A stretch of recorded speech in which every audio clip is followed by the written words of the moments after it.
Hey, new beginning. Got it all fixed up so it doesn't say the old title and everything. Um, I am very not organized and set up, and I don't have my office area working quite yet. So I'm kind of where I am, but that's okay. I wanted to talk to you guys about prepping for NaNoWriMo. So we've talked over the years about all the different things you can do, but it's really important if you want to do NaNoWriMo, and by no means does anybody have to do it. If anybody wants to shame you for that, then, for not doing it or for doing it, heck with them. Okay? You should be doing NaNoWriMo if it's what makes you happy and if it's what makes you joyful. And that's about it. It's a challenge for some people. Some people want to do it, other people don't. And some people think negative thoughts about it. Whatever works for you, okay? So, all that said, it's a 2 coffee day here. What are the things that you can do to be ready for NaNoWriMo? Because, we're looking, it's October 17th here. We've got, let's see, 30 days half September, but it's 31 days in October. So 14 days, 13 days, 14 days before it's NaNoWriMo. We're 2 weeks away, guys. Anyway, here you go. So first off, have some place to write. I have my office, which is almost reclaimed at this point. I rearranged some things in my room, set up my altar, and whatnot. So I ripped everything apart and am almost to the point where it's all back together again.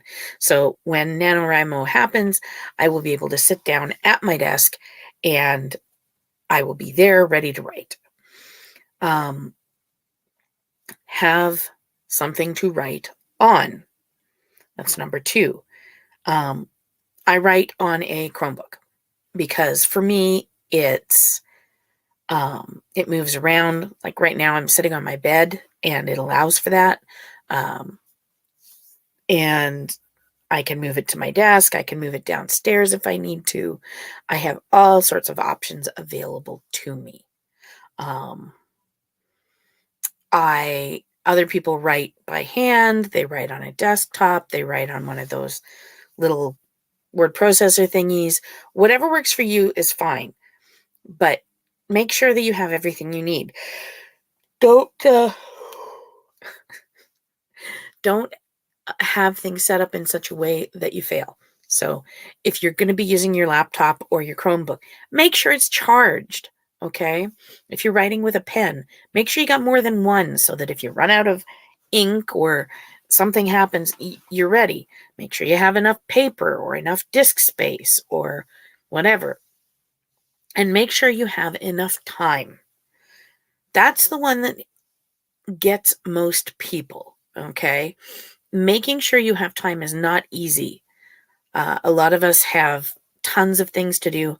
I know for me, it has become easier because, yes, this is now writing and marketing and reenacting are my full-time job, which is wonderful, and I'm excited about it. But not everybody has that. Some of you are working full-time jobs. Some of you have kids, and your full-time job is taking care of your home. And that's a whole other thing, which I did for a number of years, so I understand. So make sure you have yourself some time. Figure out a time that is both productive for you and that you're not going to be interrupted. And then just make sure you sit down and do.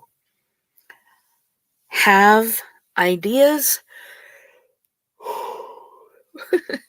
for what you want to write. This does not mean that you have to have a full outline. You don't have to be a planner if you don't want to, but know your topic. So if you're going to write about elves, know about your elves before you start writing about them. That's what October is for. Make sure you have the planning done now. I have most of my world for my fantasy novel already created. It already has notes and everything. I know the names of the cities. I don't have to spend a lot of time worrying about that. Apparently, it's nap time. But I can't stress how important it is to have your writing ready to go. Because if you go into NaNoWriMo and sit down on November 1st with no idea at all, you are not setting yourself up for success. It doesn't mean that you'll fail, but it makes it that much harder. For those of us who do a little bit of planning, make sure that that planning is done now, not in the middle of NaNoWriMo when every word counts. I do a ton of planning in September and October, in between events and stuff. And now I've finished my last event for the year that is, requires me to get all the gear out. I still have talks that I'm doing, but that's just getting dressed up and taking my books with me. It's a 5-minute deal. So I have time now to sit and prep, and I planned that in advance. So over the next couple of weeks, I'm going to be getting my writing area cleaned, my things set up, and I let everybody know, hey guys, it's a week away from NaNoWriMo. Remember, starting November 1st, everything you eat is going to come from a crock pot. I'm going to be doing all of the prep on the weekend, and they know that they lose me for the month, and that the entire month of November, I am not available for anything that is not minimum necessity. I'll do the laundry, I'll do the dishes, I'll cook the food, and I'll do the occasional sweep. That's about it. Everybody else is on their own for everything else because I'm busy. So if you have all those things ready to go, you have set the ground or set the stage for a win. And those few things really make a big difference. Now, on the more fun side, less practical, for me and for a lot of people, I think they did a NaNoWriMo.org did a study to see if people who had covers and names for their books did better. And yes, they do. They win 40% of the time more or something like that. Don't quote me on that. I'm going by memory.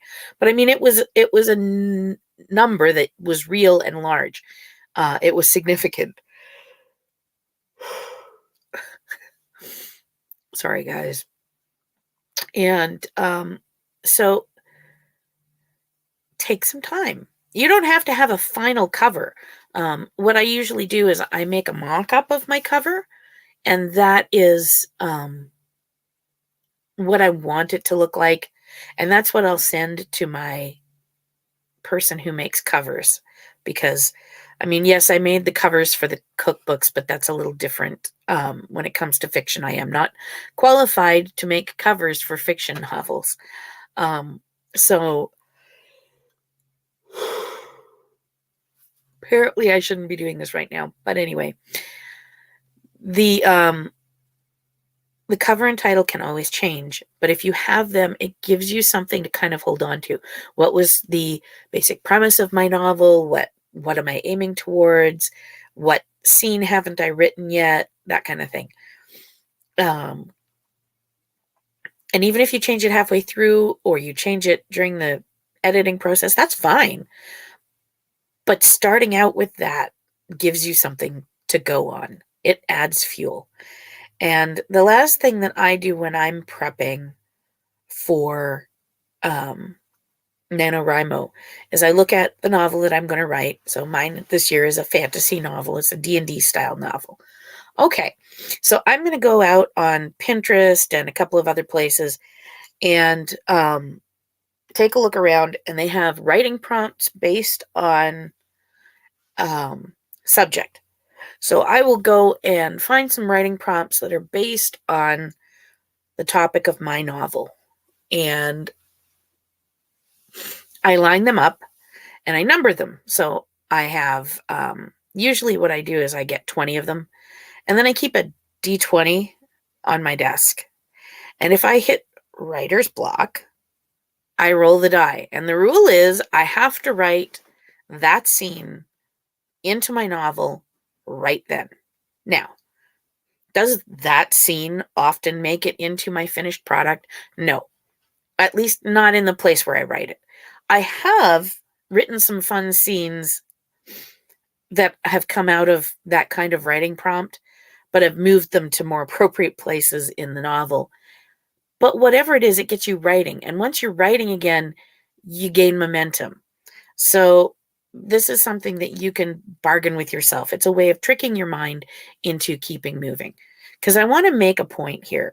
If you want to be an author, I wholeheartedly agree. You should be an author. There are not enough good authors out there. There's an awful lot of hack ones and an awful lot of AI users, and I don't want to hear anything about that. I want to see what you, the writer, has to say. And the more good writers we have, the better books we have. The better books we have, the more educated we are. And the more educated we are, the less likely we are to end up in the kind of mess we're currently in. But I'm not going to talk politics because that's not cool. Anyway, writing, people often say, well, I had writer's block for 6 months. So I want you to think about this. If you went into your doctor and your doctor said, well, I had physician's block for 6 months. So I can't treat you today. I'm not feeling it. If the conductor for the Philharmonic Orchestra showed up for work one day, just to use an arts one here, and said, I love you guys, but I'm really not feeling the music today. I can't, no, not working today, and just left or just sat there. None of this would be acceptable, okay? If you want to be a writer, then you need to write. Sometimes your writing is going to suck, okay? There are times when I have gone back and picked things up and looked at it and went, oh my God, who wrote this trash? Oh, wait, I did. Okay, but that's what rewrites are for. That's what editing is for. You go back and you fix it. You know what you can't fix? A blank page. Okay, so just like at any other job, if you sit down and you hit that wall, have your methods set up to combat that. For me, it's my writing prompts and my D20s and my silly, unpredictable stuff. Space orcs show up in the middle of my fantasy novel, whatever. It doesn't matter what it is, as long as it gets you writing again. And so have stuff like that prepared. And honestly, have stuff like that prepared for the rest of the year too. If this is your job, treat it like your job and go to work and do your job. Do your damn job. And while you're at it, get off my damn lawn. Anyway, I don't want to say that writer's block is just an excuse, because having experienced moments when I had a black tea time of the soul and I just couldn't seem to get through it, I know how tough it can be. But the answer really is, and believe me, I hated hearing this when I was in it, but the answer really is sit down, shut up, and write. You can hate me for it. Go right ahead. Blame it on me, yell at me, curse at me. I take the hit for the team. But seriously, dude, go sit down, shut up, and write. But I believe in you, so I'll check in with you next week as we come into that final swing before NaNoWriMo. I hope you guys have a great week, and I hope that NaNoWriMo turns out to be really good for you. And I hope you like my new music and opening and closing credits. So, yeah. Love you guys. See you next week sometime.